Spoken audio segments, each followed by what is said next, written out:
CB Soren లేకపోతే ఆ రాష్ట్రం వస్తుండేనా? వారు విచారణను ఎదుర్కోలేదా?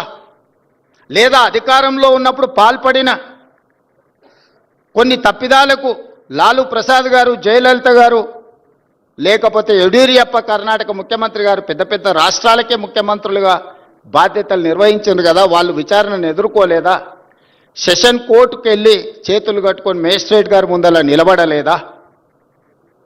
మనం ఎవరం అతీతులం కాదే, దైవాంశ సంభూతులం కాదే. మధ్య యుగాలలో చక్రవర్తులు అనుకునే వాళ్ళంట నేనే రాజ్యం, రాజ్యమే నేను అని. మధ్య యుగాల చక్రవర్తుల యొక్క ఆలోచనలను పక్కన పెట్టండి. ప్రజాస్వామిక దేశంలో ఉన్నాం. మధ్య యుగాల చక్రవర్తులు రాజుకు బాధ వస్తే రాజ్యానికి బాధ వచ్చినట్టు, రాజుకు సంతోషం కలిగితే రాజ్యమంతా సంతోషంగా ఉన్నట్టు మధ్య యుగాలలో చక్రవర్తులు అనుకునేవాళ్ళు.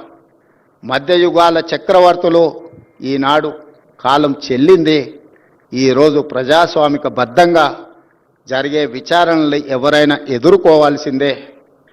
ఆనాడు మీరు చేసిన తప్పిదాలు, కోదండరాం గారి తలుపులు బద్దలు కొట్టినప్పుడు ఒక్కసారైన ఉద్యమకారుడిని, తెలంగాణ రాష్ట్ర సాధనలో అందరినీ ఏకం చేసి నడిపించిన వాళ్లకు ఈ రాష్ట్రంలో ఇంత అవమానం జరగకూడదు వచ్చిన రాష్ట్రంలో అని ఒక్కసారైనా ఆలోచన చేసిండ్రా? వారు ఉన్నప్పుడు చట్టసభలలో రానిచ్చే అవకాశం కూడా ఇవ్వలే. ప్రజా పరిపాలన ఏర్పడ్డ తర్వాత వారిని శాసనమండలి సభ్యులుగా పెద్దల సభలో ఉండాలని పంపిస్తే సుప్రీంకోర్టు వరకు కేసేసి కొట్టేయించిన చరిత్ర మీది. అంత నేరం కోదండరాం గారు ఏం చేసిండ్రని నేను అడుగుతున్నా.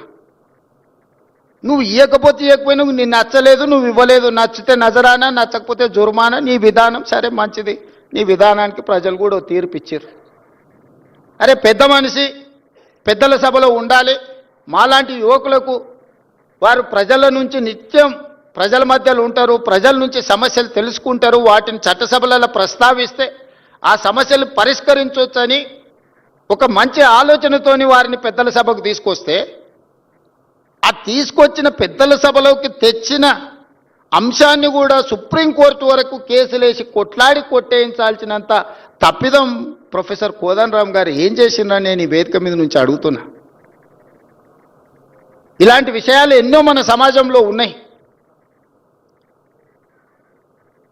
అందుకే కమ్యూనిస్టు సోదరులని మీరు పోరాటాలు చేసిండ్రు, మీరు నినాదాలు ఇచ్చిండ్రు. మీరు చేసిన పోరాటాలకు, మీరు ఇచ్చిన నినాదాలకు చట్టబద్ధత చేసింది కాంగ్రెస్ పార్టీ. రైతు కూలీ సంఘాలు పెట్టి హక్కుల కోసం మీరు కొట్లాడిరు, కనీస వేతనాల కోసం మీరు కొట్లాడిరు. కనీస వేతన చట్టం కాంగ్రెస్ పార్టీ చేసింది. రైతులు పండించిన పంటకు గిట్టుబాటు ధర ఉండాల్సిందే అని రైతాంగ పోరాటాలు మీరు చేశారు. కనీస మద్దతు ధరను కాంగ్రెస్ పార్టీ చేసింది.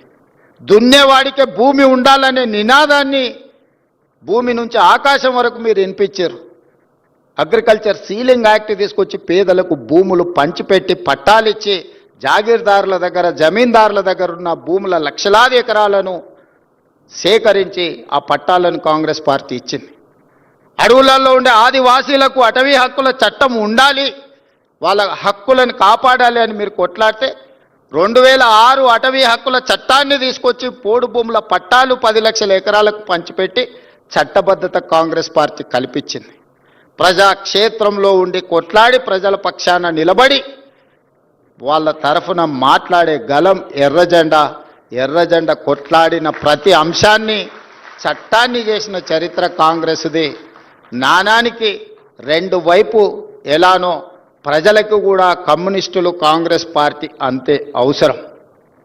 ఈనాడు మోడీ లాంటి వాళ్ళు 1 నేషన్ 1 ఎలక్షన్ అంటుర్రు. ఇది 1 నేషన్ 1 ఎలక్షన్ కాదు, 1 పర్సన్ 1 పార్టీ అనే విధానాన్ని తీసుకురావాలని ఈరోజు దేశంలో ప్రయత్నం చేస్తున్నారు. మొన్న జరిగిన పార్లమెంట్ ఎన్నికల్లో 400 సీట్లు అడిగింది రాజ్యాంగంలో మార్పులు తేవడానికి కాదు, రాజ్యాంగాన్ని తొలగించడానికి. రాజ్యాంగంలో మార్పులు తేవడానికి సింపుల్ మెజారిటీ చాలు. 123 సార్లు ప్రజల అవసరాల కోసం మనం రాజ్యాంగాన్ని సవరించుకున్నాం.